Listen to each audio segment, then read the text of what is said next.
Hey, this is Steve in Dallas, Texas. It's Wednesday morning, my friend, and you are listening to Light Talk.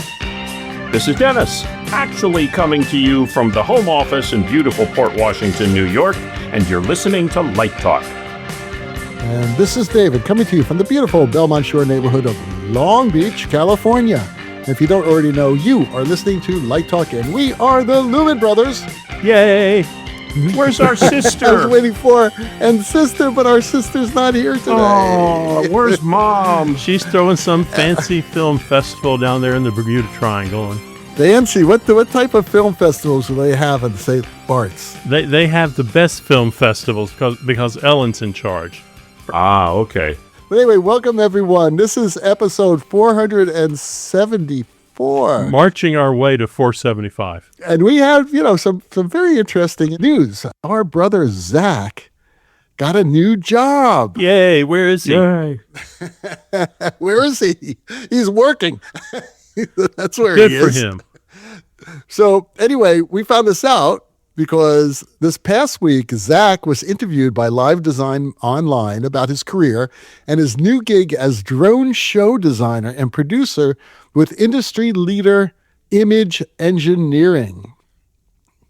So Zach's into drones. Wow. So why is this exciting for me? Because my dream may finally come true. It's not the AI programmable lighting console. It's the dream I've been talking about for almost 10 years since we started this crazy show. And that is... Drone Focus Deluxe. You're right, Drone Focus Deluxe. We have an inside line right to R&D Engineering to create the first drone-powered moving light. To hell with that. We need the margarita to-go machine backstage in Denver Beach. The drone picks up the margarita and brings it to the front of house console. I think that's an option. We have an extra drone. That's an accessory. A spare drone that can deliver the margaritas. And now I'm finally on board with this talking light board because I can be in the midst of the show and I go, console, bring me a drink.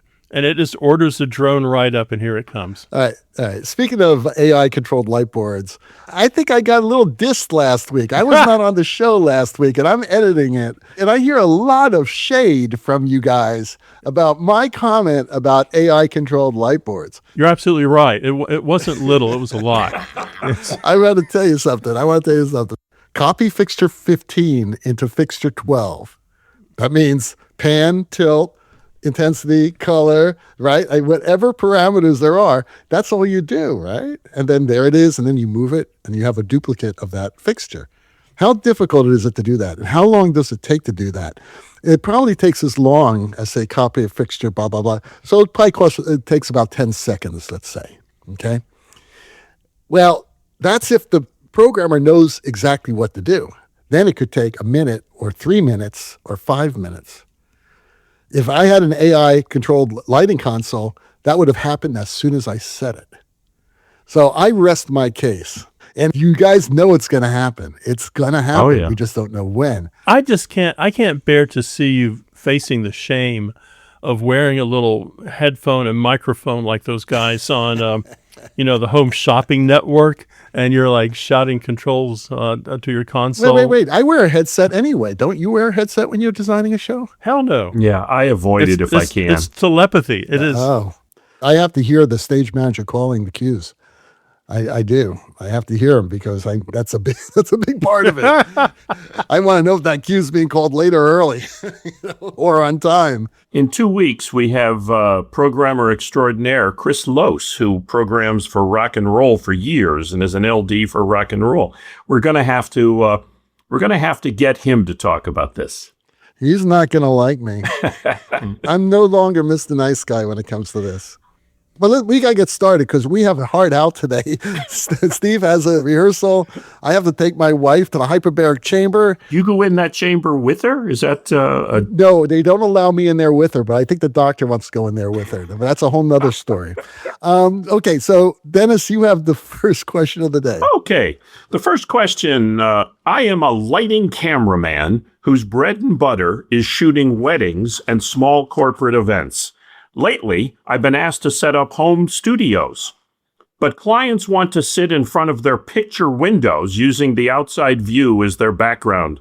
How do you deal with bright exteriors when you have a window behind the person on camera? Well, lighting cameraman, that is a true problem that exists for television broadcasting and films for years. What I usually try and do, and this came to a head during the pandemic, I probably did 40 or 50 home studios for various network shows and corporate executives. I try to work with the talent and not use the window. That's the main thing, because most of these people don't want to have any lights in their room, and you need lights. But if somebody tells me, oh, I'm going to do my podcast at 2 o'clock in the afternoon, and if I see a window in that room that has a southern exposure, my first reaction is, let's face the window. If you don't want lights, we'll use God's light to do the broadcast lighting. That being said, it usually doesn't happen. There's always issues with windows. The two major problems that you're going to have, and obviously have discovered, color and intensity. You'll have color temperature issues from the daylight pouring into the room that you may be able to adjust if you have color tunable fixtures or daylight fixtures, but you're inevitably going to have intensity or brightness problems. The sun outside, and let's say that window faces east and that broadcast is in the morning, that sun pouring in the window is going to kill you.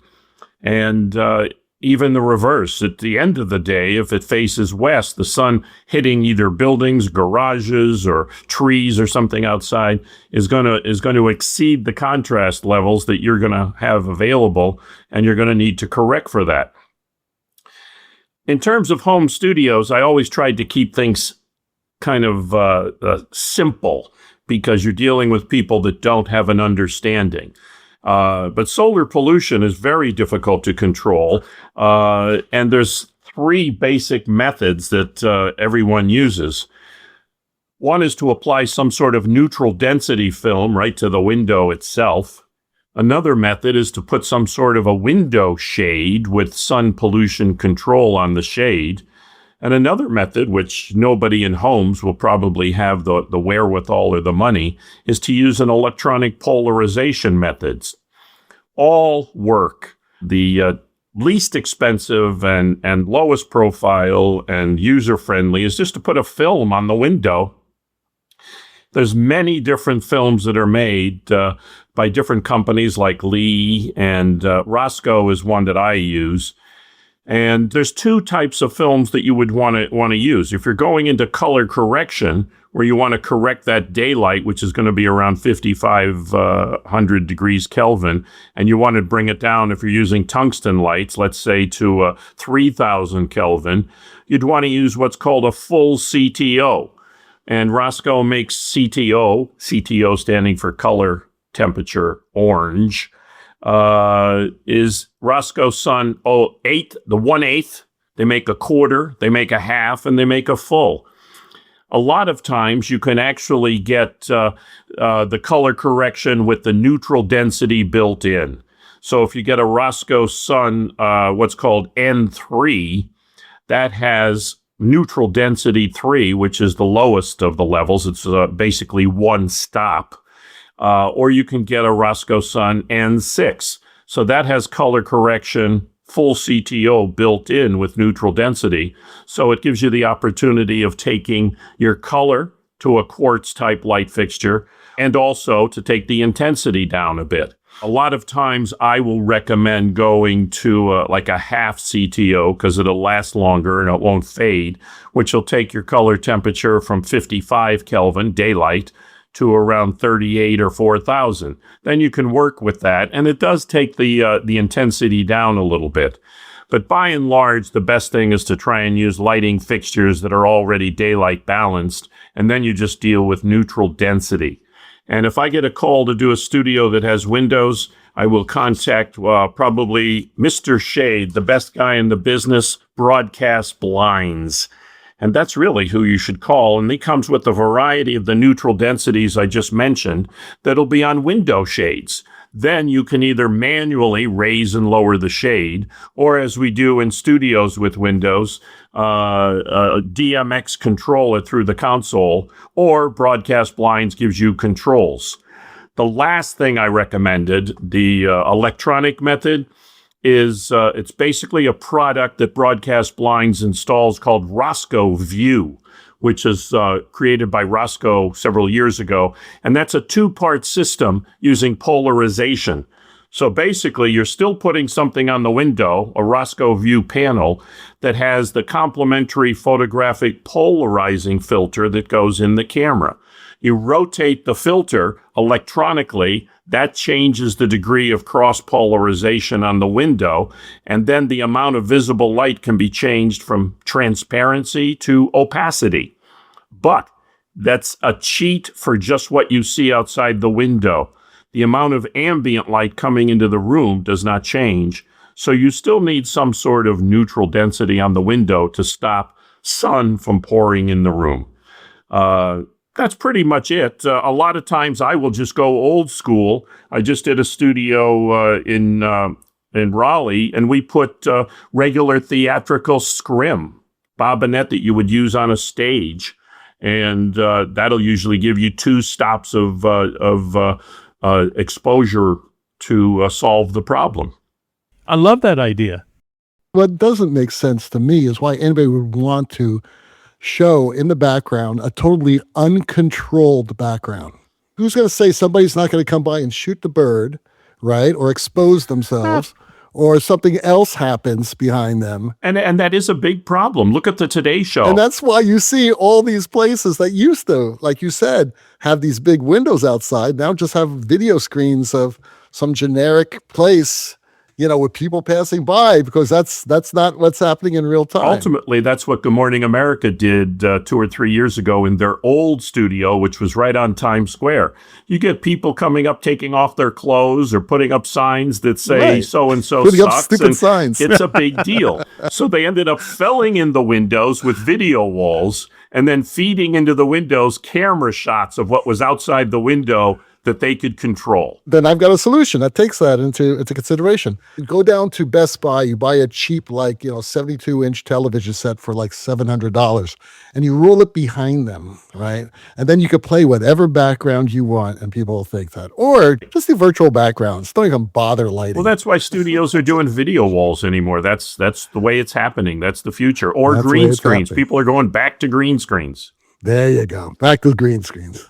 All right, so Ronnie in the Bay Area writes, sometimes when I am working on a show, I have these crazy dreams that I am not really in control of the tech.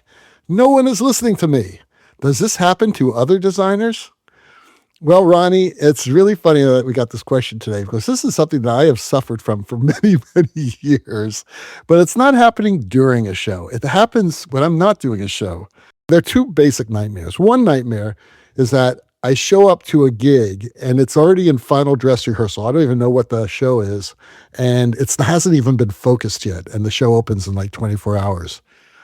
So I'm just like scrambling around trying to figure out what the hell show I'm doing and things like that. And I have like 400 lights to focus, and the show's about ready to open. And the other one, which is actually more frightening, is I've done this show, but I have to get out of town. And for some reason, I've forgotten to pack. And my flight's leaving in like 30 minutes, and I haven't packed. I have to return to rental car. I don't even know where the airport is. It's definitely a high-stress travel dream. So those are the only dreams I have. But this programmer last week, she was hysterical, because we were actually talking about dreams, and she said that the nightmare she has, is that she's trapped inside the Vectorworks program. Damn. She's in the Vectorworks program. That's a Twilight Zone episode. And I said, is it crashing? And she goes, yes, it's crashing too. It's crashing. I can't do anything about it. So that's someone who actually drafts too much. Steve, what sort of nightmares do you have? Mine is getting lost. I'm trying to find my way to the theater, and I'm just completely lost, and I can't find it, and I'm just helplessly wandering around, and it gets worse and worse and worse, and all of a sudden I'm like 1,000 miles away from the theater. I mean, Tech's a stressful time there, Ronnie. That's a stressful time. How about you, Dennis? What nightmares do you have? I don't know if we could talk about that. Something I always used to years ago was a nightmare was having to do a show, an interview show. And my hosts on the show were Oprah Winfrey, Diane Sawyer, Barbara Walters, Katie Couric, and there was somebody, it was one of these actresses that is very concerned about lighting. But the big deal is all of these women insist on being camera right, stage left, because they felt that was their better side.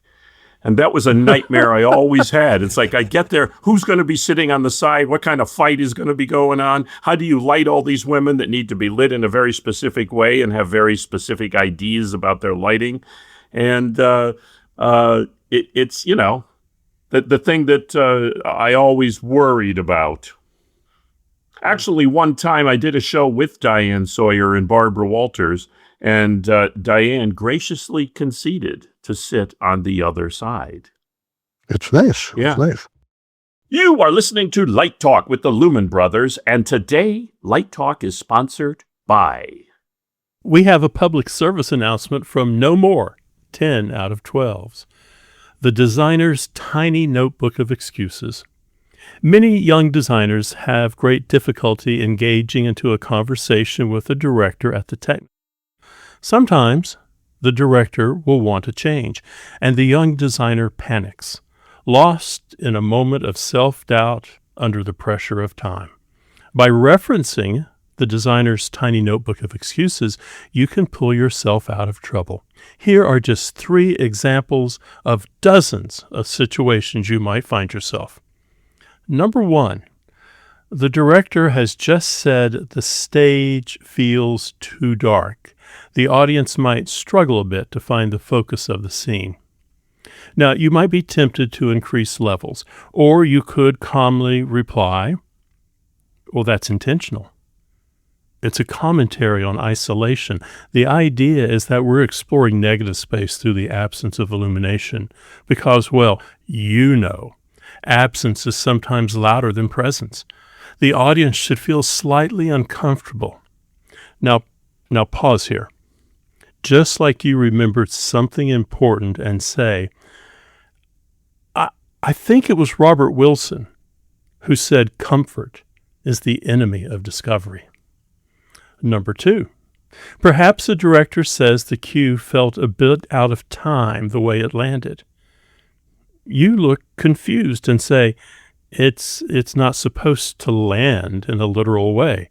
The whole cue lives somewhere between memory and presence.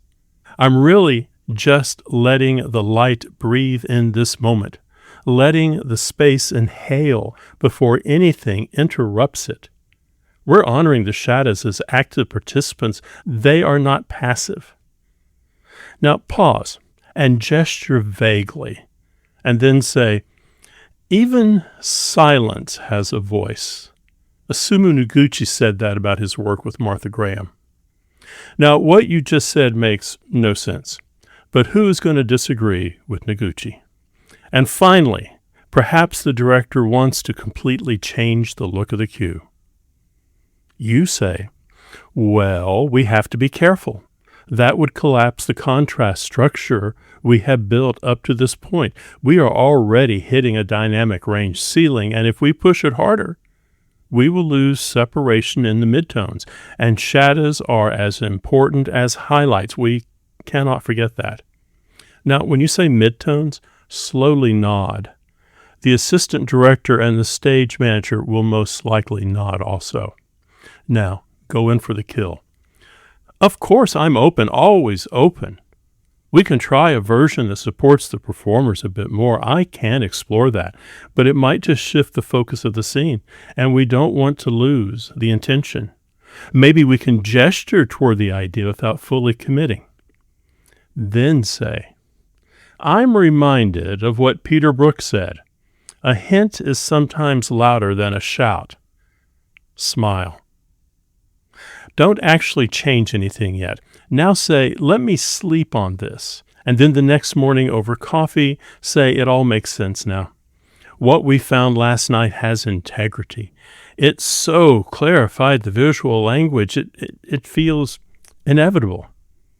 I read that Stanislavski wrote, inevitability is always constructed after the fact, in which we can all take comfort because it means we were right, eventually. So there you have it. Look for the designer's tiny notebook of excuses on Amazon Prime, the drama bookstore, and Targets everywhere. And then after you do that, look for the designer's guide to finding a new job after the director fires you after the first paragraph of that public service announcement. I just want to clarify that Noguchi, Stanislavski, Peter Brook, they never said that, but they should have. They should have said those quotes. Good, because our lawyer would be pretty upset. She'd have to come back on here and do another disclaimer. Actual quotes, they You've are been not. there. You've said something controversial, and the director is staring at you, but the AD is nodding their head. And the director knows it.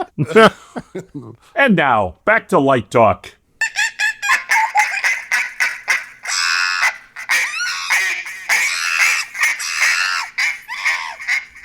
Well, the distant sound of drunken monkeys arguing about voter fraud, paired with the occasional thud of iguanas surrendering to gravity, while Stan, hard at work in his compound, is adjusting the hat on his yard gnome and shouting, "Get off my lawn," can only mean that once again it's time for Let's Talk About.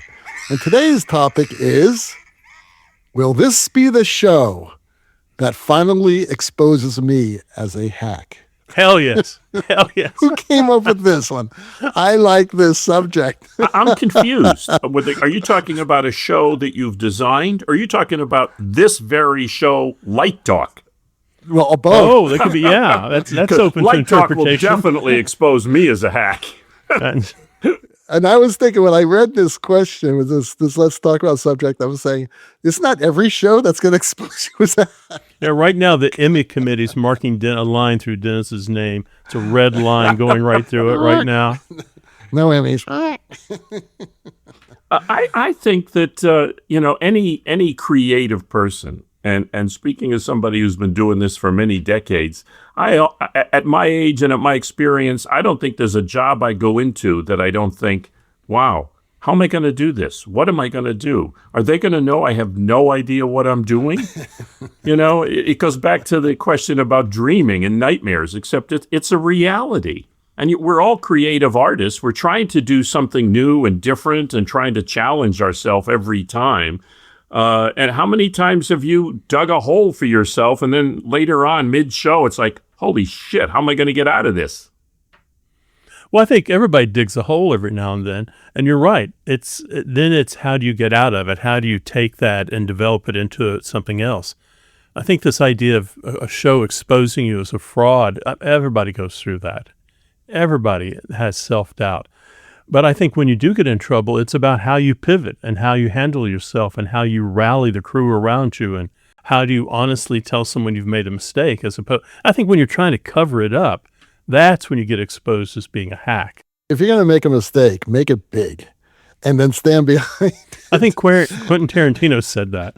I think when you remember back to the wonderful interview that we had with Ben Stanton, and he was talking about the Broadway show he did where he was trying things and it didn't work and he tried something else. And it doesn't mean that he's a hack. It just means he's a creative person who's recognizing that there's a better way of doing something. And we all go into this trying new things all the time. I remember that interview, and what I remember about it was that Ben was determined not to use follow spots. Right. But he was experienced enough that he put them on the call just in case. Mm-hmm. Absolutely. He had that ready to go to. There was also another fixture, I forget what it was. It might have been GLP impressions that he was using in the window boxes that didn't work. And he was able to pivot and make them work with another method that came off looking very attractive. But that's what we do as designers. And it's all part of exploration. But there's some things, sometimes you'll write a cue and it ain't going to work. It's just not going to. And then you, with grace and confidence, change it. And you turn to the director and say, something, I don't think this is going to work. And I'll tell you why. And then I think it'd be much more powerful coming from this other angle than this angle. And yeah, I know we talked about this, but I think we should have this and try that. And the director says, okay, give it a shot. And then you do, and chances are the director's going to like it. And then that's, that's really great because that goes back to this old example of why directors hire designers. And, this actually happened to me. It was like one of the greatest things I've ever seen in my life. I was doing a show and the costume designer comes in, on a very early design meeting. And we were just talking about, metaphors and, how maybe you could approach it and all this other stuff. And the costume designer comes in with like finished renderings. I mean, beautiful watercolor renderings of like 20 costumes that she has designed for the show. And the director had never worked with this designer before. And the director is saying, oh my God, what am I going to say? They're beautiful, but this is totally wrong, But how am I going to break it to this person who's obviously spent hours and hours and hours and hours coming up with these things? The director says, I think this is great. It did wonderful work. He says, but I think that the line of these costumes, I think it's wrong for the period. It needs to be softer. And the designer came out and said, oh, really? She takes a Sharpie and she goes, oh, you mean like this? And she goes to the watercolor and actually sketches over that watercolor she spent 3 hours on, right, with a Sharpie. And the director said, oh my God, this is fantastic. So it was like a win-win for her. She was like saying, I'm not afraid of going somewhere else. And that is who the director wants to work with. So as a line designer, you do the same thing. 80% of what you thought of may be working, but there's something that's not working. So don't be stubborn and stick with it. Go ahead and change it. Lighting's the easiest thing in the world to change. You haven't spent 3 hours. Well, maybe you did spend 3 hours on that cue. I hope not. But if you did spend 3 hours, just go ahead and wipe it clean and start over. That's what directors like. I saw Hal Binkley do that. We were at the Joyce. He was doing something, and there was a lot of talk at the tech table, and then the psych energized, and it was the ugliest pink psych I've ever seen. It was like Pepto-Bismol color. It was god-awful. And Hal just turned around to the few people who were there, and said, I'd like to apologize for that. You'll never see it again. And then 5 minutes later, he had a beautiful pink psych up there. But he just made a joke of it. And you have to laugh at your mistakes sometimes also. Especially as lighting designers, because by the time it gets to our role in the production, there's now a lot of people present and a lot of people watching our work unfold. You guys were talking about that last week, if I remember correctly. You were talking about how, being the last ones in, Yep. how that affects you, the process. I mean, there was a lot of stuff you guys talked about last week, which I absolutely loved in the show. It was a solid show. We missed you. Yeah, it was a really good show. If you haven't listened to it, go check it out. It's a really good show. How did you feel about the AI light board? Yeah, screw you guys. I don't mind you saying it to my face, but behind my back is kind of cheap, man. The problem is that it's actually going to happen, and you're going to have the last laugh, and we will never live it down. You know it's going to happen, and it's just a matter of time, and that's the way it is. And you're going to love it because instead of spending 5 days lighting a show, you can light the show now in 2 days. And producers are going to like it because they don't need as much theater times, and directors are going to love it because they're not spending all that time in text. So, it just makes a lot of sense. I was having lunch with Kelsey, my associate, and we were talking about this very thing, about AI light boards, because Keegan, her partner, is a programmer, a great programmer. So we were talking about this, and she said, yeah, I don't know, David, I don't know about that. And then all of a sudden, the student at USC walks by with a robotic dog following him. I'd never seen this before. And we both stop talking, we look at this, and this dog's going click, click, click, click, click, click, click, with its tail wagging back and forth. It's a robot. It looks like a robot. And I turned to her and I said, I rest my case. It's happening. It is. Well, Steve, you have the last question of the day. Okay. I was so enthralled there, I wasn't paying attention. But the dog? Yeah. No, I was thinking about those Chinese robots that won the half marathon. Oh, I that saw that. Yeah. easily defeated the human runners. Okay. Angie in Nashville asks, at what point do you say no to a director? Well, I think it depends on the level. You know, is it in the high school auditorium or Broadway stage? But to be honest with you, I try not to say no to a director. When I do say no to a director, and it rarely happens, it's a director who says something goofy like, well, can you and the crew just not take lunch today and fix the psych? No, no, we can't do that. But, someone has to be in charge, and that kind of artistic leadership does fall to the director. So I try to, respect what they're asking for, and I try to see if we can accomplish it. Most directors do know what they're talking about. Again, it's the level of director, and are they asking something that's just completely outrageous? But I have a very strong vision what the show should look like. But I'm also willing, when the director says, can the psych be a shade of blue lighter, I'm willing to say, well, let's look at it. I mean, it might be better. So I try to say yes more than no. What about you, David? Well, I never say no to a director. When I light a show, I'm lighting it with the director. It's not my show totally. The director is responsible for everything about the show. And also the directors I work with, I enjoy lighting with them too. So there's a lot of things like Paul or Ken would say, what if we tried going black here? Okay, let's do it. And a lot of times they're right.